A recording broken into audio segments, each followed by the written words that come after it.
Saksi kunci seorang satpam Hotel Pullman tak hadir kembali dalam sidang pembunuhan polisi Aibda Wayan Sudarse dan hakim memberi kesempatan terakhir kepada jaksa untuk menghadirkan saksi pada sidang pekan depan. David James Taylor, terdakwa kasus pembunuhan Aibda Wayan Sudarse, kembali menjalani sidang di Pengadilan Negeri Denpasar Rabu siang kemarin. Agenda sidang masih mendengar keterangan saksi fakta termasuk saksi kunci Suryana, mantan satpam Hotel Pullman Kuta.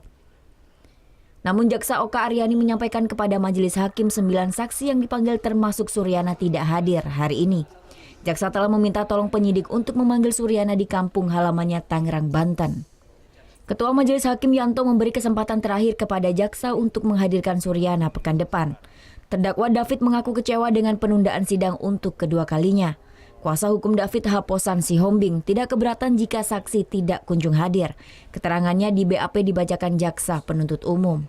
Kami tidak keberatan untuk dibacakan apabila sudah sesuai dengan prosedur dipanggil terhadap para saksi.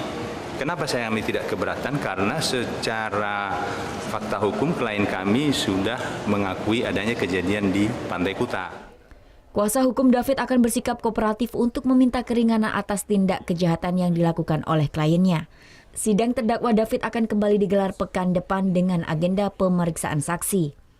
Anggota Polsek Kuta Aibda Wayan Sudarse ditemukan tewas saat bertugas di Pantai Kuta tanggal 17 Agustus silam.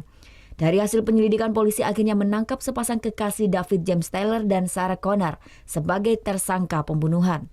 Dari proses rekonstruksi terungkap motif pembunuhan ketersinggungan korban yang dituduh mengambil dompet tersangka sehingga terjadi perkelahian hingga pembunuhan.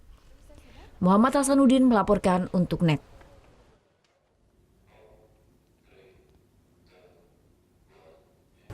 Oke, sekarang